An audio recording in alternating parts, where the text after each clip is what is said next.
గౌరవ deputy CM గారు ఒక మాట అన్నారు అధ్యక్ష. 40,000 కోట్లు కాదు 57,000 కోట్లు వడ్డీ లేని రుణాలు ఇచ్చామన్నారు. అంతే కదా సార్ మీరు చెప్పింది? 57,000 కోట్ల వడ్డీ లేని రుణాలు ఇచ్చామని ఆన్ రికార్డ్ ఇప్పుడు డిప్యూటీ సీఎం చెప్పారు. Sir, I challenge the honourable deputy CM.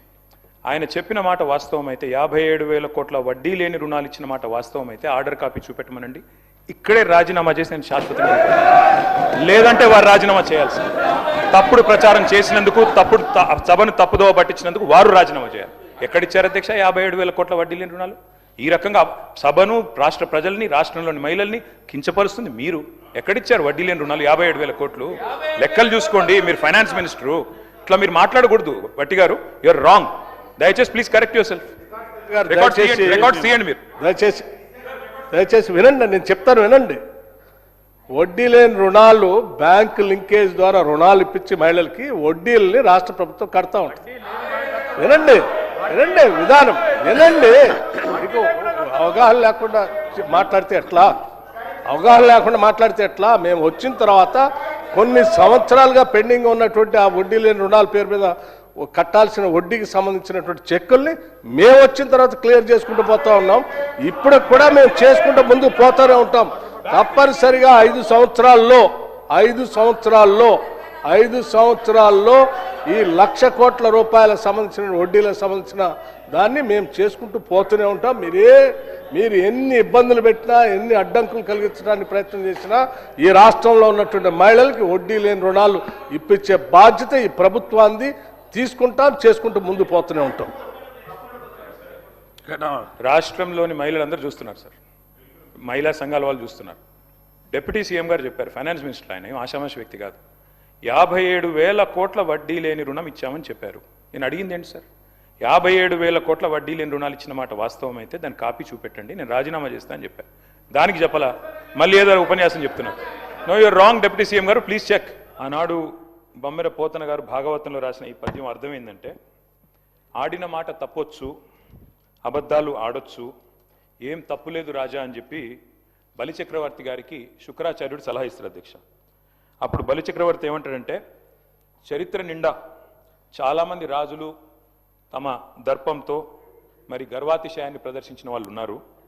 నేనే రాజు, నేనే మంత్రి అని మిడిసిపడ్డ వాళ్ళు ఎవరు కూడా సంపదలు మూటగట్టుకుపోలేరు, పదవులను వెంట పెట్టుకొని పోలేరు, భూమిపైన మిగిలేది పేరు మాత్రమే అనే మాట వారు చెప్తారు అధ్యక్ష. శిబి చక్రవర్తి లాంటి వారు అధ్యక్ష అడిగిన వారి కోరికలు తీర్చి ఇచ్చిన మాట నిలబెట్టుకొని, నేను శిబి చక్రవర్తి గురించి చెప్తాను, మీరెందుకు ఉలికిపడుతున్నారు నాకు అర్థం. అందుకే నేను అదే విచిత్రం అధ్యక్ష, గుమ్మడికాయలు దొంగలంటే చెప్తారు కదా అధ్యక్ష. రాచరికంలోనైనా ప్రజాస్వామ్యంలోనైనా సింహాసనం మీద కూర్చున్న తర్వాత, పరిపాలనలోకి వచ్చిన తర్వాత మరి పాలకులు ప్రజలకు ఇచ్చిన మాట నిలబెట్టుకుంటేనే వారికి విశ్వసనీయత, గౌరవం ఉంటుంది అధ్యక్ష. ఎవరు కూడా 1000 ఏళ్ళు ఉండరు, ఎవరు కూడా శాశ్వతంగా అధికారంలో కూడా ఉండరు అధ్యక్ష. మేము కూడా 10 ఏళ్ళు ఉన్నాం, ఈరోజు ఇక్కడ వచ్చి కూర్చున్నాం అధ్యక్ష. పార్లమెంటులో రాష్ట్రపతి గారు ఇచ్చే ప్రసంగానికైనా, శాసనసభలో గవర్నర్ గారు చేసే ప్రసంగానికైనా ఒక విలువ, ఒక విశ్వసనీయత ఉండాలి అధ్యక్ష. అందులో ముఖ్యంగా కాంగ్రెస్ ప్రభుత్వం కొలువు తీరిన తర్వాత తొలి గవర్నర్ గారి ప్రసంగానికి చాలా ప్రాధాన్యత ఉంటుంది అధ్యక్ష. ఎందుకంటే గవర్నర్ గారి ప్రసంగం అంటే మొట్టమొదటి ప్రసంగం, అది కూడా అంటే దానిలో తప్పకుండా ప్రభుత్వ ప్రాధాన్యాలు, వారి యొక్క ఆలోచన విధానం ఇవన్నీ కూడా ప్రతిబింబిస్తాయి కాబట్టి తప్పకుండా ఉంటుంది. నేను ఒక్క విషయం కోట్ చేస్తా ఉన్నా అధ్యక్ష. గౌరవనీయులు మన రాష్ట్ర గవర్నర్ 15 డిసెంబర్ 2023 నాడు, ఆనాడు ఇదే సభలో తమరి నాయకత్వంలో ఆ రోజు ఆనాటి గవర్నర్ తమిళిసై సౌందరరాజన్ గారు చేసిన ప్రసంగంలో ఒక్క మాట మీకు కోట్ చేసి వినిపిస్తాను అధ్యక్ష. ఆ రోజు గవర్నర్ గారు తొలి ప్రసంగంలో వారు చెప్పింది ఏమంటే, ప్రజా సంక్షేమం కోసం, ఇది గవర్నర్ గారు నేను కోట్ చేస్తున్నాను అధ్యక్ష, 6 గ్యారంటీలు ప్రకటించాం. బాధ్యతలు స్వీకరించిన వెంటనే ఇచ్చిన హామీలు, చెప్పిన మాటకు కట్టుబడి హామీలకు చట్టబద్ధత కల్పించే ఫైలుపై ముఖ్యమంత్రి రేవంత్ రెడ్డి గారు తొలి సంతకం చేయడం ఈ ప్రభుత్వం సంకల్పానికి, చిత్తశుద్ధికి నిదర్శనం. ఇది గవర్నర్ గారు ఆ రోజు 15 డిసెంబర్ 2023 నాడు చెప్పిన మాట అధ్యక్ష. ఇవాళ నేను ప్రభుత్వాన్ని సూటిగా అడుగుతా ఉన్నా అధ్యక్ష, మరి ఏమైంది ఆ సంకల్పం? ఏమైంది ఆ సంతకం? ఎక్కడ పోయింది ఆ చిత్తశుద్ధి? మరి సంతకం పెట్టినని మీరే చెప్తారు ముఖ్యమంత్రి గారు, గవర్నర్ గారు చెప్పారు, ఏదో ఆషామాషి వ్యక్తి కూడా చెప్పలేదు అధ్యక్ష.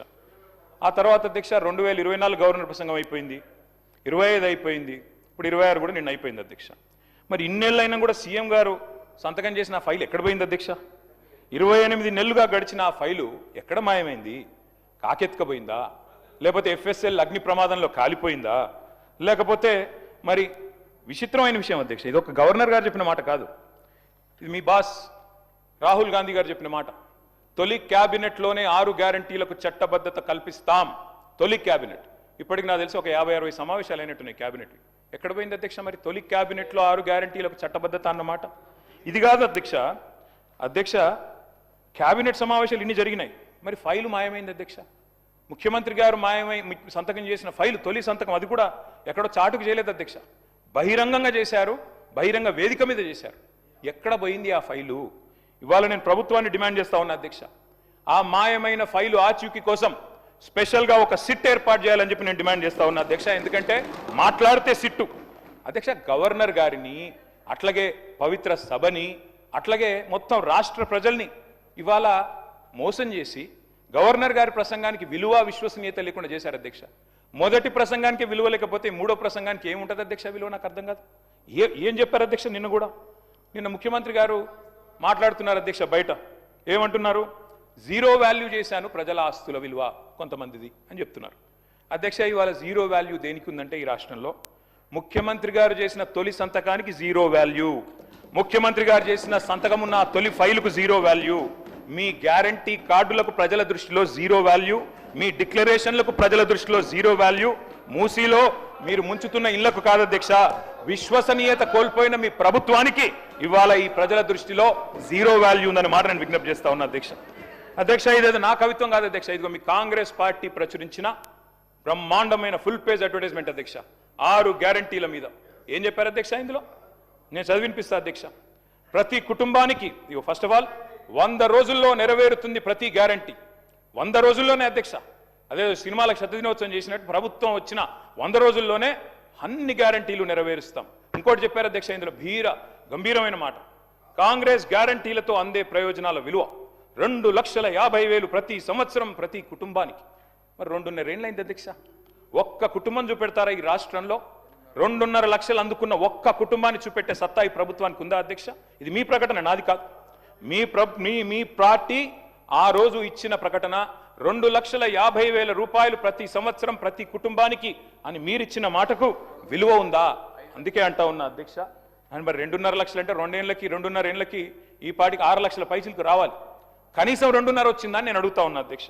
అధ్యక్ష, నేను అనుకున్నాను మరి గవర్నర్ గారి ప్రసంగం ఈ 28 మాసాల ప్రభుత్వ వైఫల్యాలు సాకల్యాలు అన్నిటిని కూడా మరి యథార్థంగా సమీక్ష చేస్తారేమో, ఏమైనా చెప్తారేమో, ఏమైనా చిన్న చిన్న పొరపాట్లు, ఎందుకంటే ప్రభుత్వం వచ్చినాక జరుగుతాయి, సర్దుకుంటారేమో, ఆత్మవిమర్శ చేసుకుంటారేమో, ఫలానా పొరపాటు జరిగింది కాదు భవిష్యత్తులో సవరించుకుంటామని చెప్తారేమో అనుకున్నాం అధ్యక్ష. అందులో ఏమీ లేదు.